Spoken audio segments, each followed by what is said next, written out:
For the first time in months, two major world powers appear to have accepted the same ceasefire proposal simultaneously. A prominent world leader is claiming credit for the historic diplomatic breakthrough. The agreement centers on a 3-day Victory Day truce between two nations locked in prolonged conflict.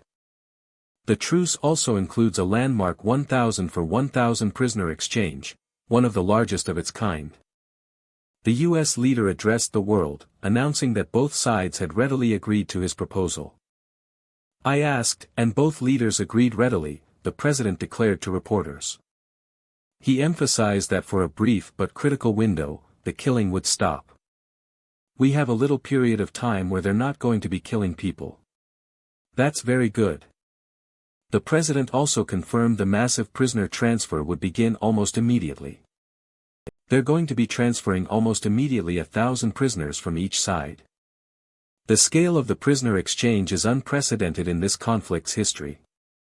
Now, the U.S. leader is signaling that this temporary truce could grow into something far larger. He described the ongoing conflict as the worst thing since World War II. The president is positioning himself as the central figure pushing both sides toward lasting negotiations. "It could be.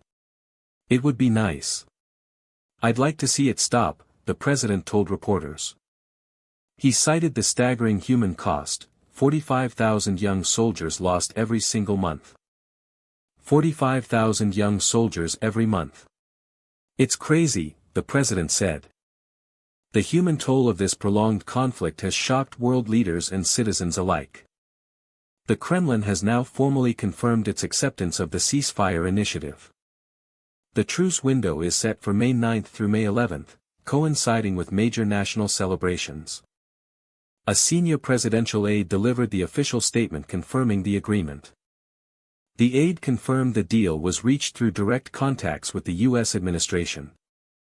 The agreement would allow a massive prisoner exchange during major national victory celebrations.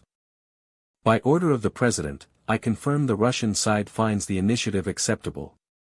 The statement represents a rare moment of formal diplomatic alignment between the two sides. Yet even as both sides embrace the ceasefire, serious warnings are already emerging. One side has warned of massive retaliation if Victory Day events are disrupted. The truce is unfolding under a constant shadow of potential escalation. It exposes just how fragile and dangerous this temporary pause truly remains. Observers note that a ceasefire agreed under pressure can collapse just as quickly as it forms. The core of the deal: 1,000 prisoners exchanged from each side between May 9 and 11. For thousands of families, this exchange represents the first real hope in years. The logistics of moving 2,000 prisoners across contested territory are immense. International monitors are expected to oversee the prisoner transfer process. The ceasefire momentum is now exposing growing war fatigue across Europe. After years of conflict and instability, European leaders are feeling the pressure to act. Slovak Prime Minister Robert Fico has become one of Europe's most vocal advocates for dialogue. Fico stated his belief that the conflict is now approaching its end. His call for negotiations with the opposing side reflects a shifting mood across the continent. The key word is dialogue. "We must talk and meet," Fico declared. He called himself an absolute supporter of any form of ceasefire. "It is 100 times more sensible to lead this duel at the negotiating table," Fico argued. His sentiment echoes a growing chorus of European voices pushing for an end to the conflict. Fico expressed conviction that the long conflict is finally nearing its conclusion.